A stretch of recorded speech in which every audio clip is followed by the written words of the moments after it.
Hi, I'm Father Chuck Peak. I'm the rector in the interim at St. Mark's on the Campus Episcopal Church in Lincoln, Nebraska, right across from the NU campus. And you've rejoined us for one of the episodes of the Big Red Doors, a teaching series that Taylor Sullivan envisioned and is the videographer for. And today we've been in a couple of tours inside the church about what do we see on Sunday mornings. Today we're going to talk a little bit about, yes, but once you're inside and have seen all that, what is it you experience? What actually goes on a Sunday morning? And I want to start with what I think everyone will see is the principal thing that goes on, and that is prayer. People are praying. People have come here to worship God, and part of that worship is through prayer.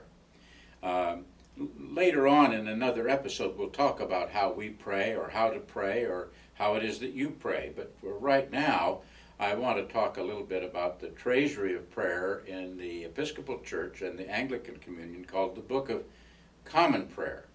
Now, it's not our only book, of course. On the shelves behind me, you can see books. And some of those books are Bible studies. Some of those books are how to help a friend. Some of those books are how to reach out into the community. Some of those books are how to be a church, and they're all very valuable.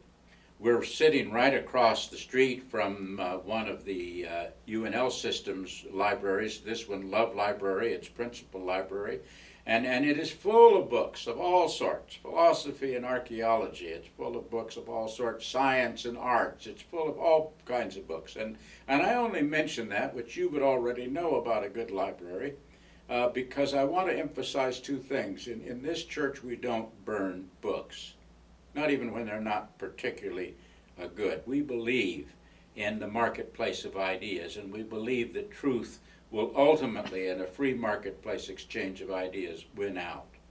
And secondly, to remind us that in the Episcopal Church, you're not asked to check your mind at the door.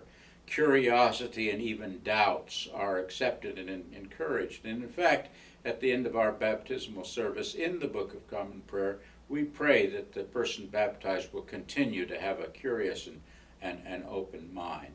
And we'll talk about those in a later episode in this. So across the street, wonderful books, from Janavid and Johnsgaard, from Kuser to Klefkorn, from Bernice Sloat, a famous woman scholar across the street, and to Twyla Hansen, a recent state poet.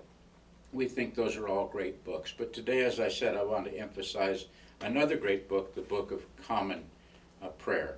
It began in the time when the church was shifting from a medieval church to a modern church, in a time that you know of from your history studies as the Reformation. And the first books of common prayer were produced sometime between 1549 and 1552, and they were produced by Archbishop of Canterbury Thomas Cranmer, who was a great student of liturgy. And he produced a book that would be suitable for worship in the church, suitable for prayers of the people in the church, suitable for all sorts of celebrations of sacraments.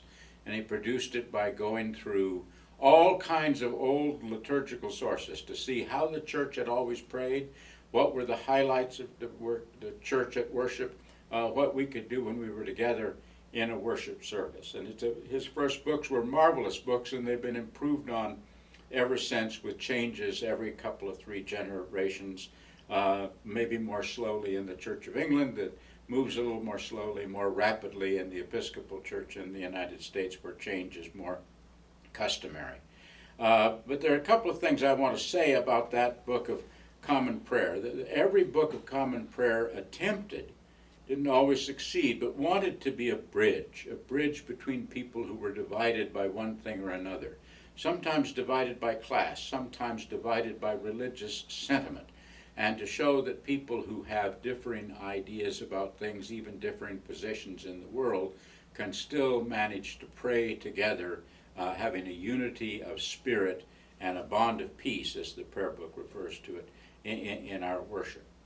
And also when that book came to the shores of the colonies, it became the first American Book of Common Prayer after the American Revolution. And in that book, there's a renewed emphasis on the fact that there are a few basic things to our faith and to those we should hold fast and hold true. But there are a lot of things we do in our prayer and our worship and our service that are conditioned by the times in which we live and conditioned even by our own preferences, and that those are perfectly legitimate within the life of the church. We do not need to be and don't want to be a lockstep church even in our prayers. But having said that, there is one of the virtues of the Book of Common Prayer is it acts as a kind of script for our worship.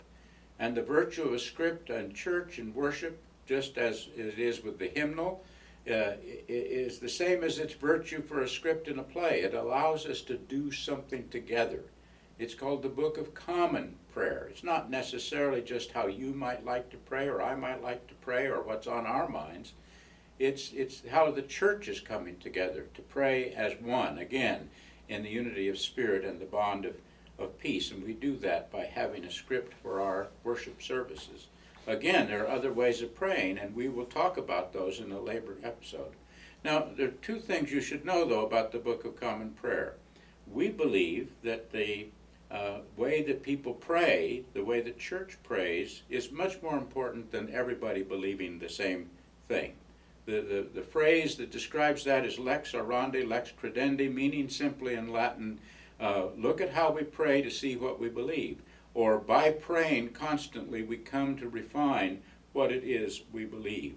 So if you want to know what the Episcopal Church is really like and how it practices Christianity, pick up any service in the Book of Common Prayer, read through it, and you'll find our theology and our hope and our aim. The book, after all, came about in the Reformation when many portions of the Christian world were producing theological tomes. And instead, in the Anglican Communion in the Church of England, inherited by us in the Episcopal Church, we produced a Book of Common Prayer. Not a theology and a catechism that would divide people, but a way of praying together across wide differences. And that is certainly still true in most Episcopal churches today. You will find a wide disparity of people's incomes and positions in the life and ages and all, but you will find us able to sit down and pray together because of the Book of Common Prayer. This is one example of it. This was our 1928 Book of Common Prayer. Here's one in Spanish. I happen to have one in Chinese because these go all over the world with the Anglican Communion that serves 100 million some people. So one of the things you'll find when you walk in the Episcopal Church is people at prayer using in part the Book of Common Prayer, which is our heritage.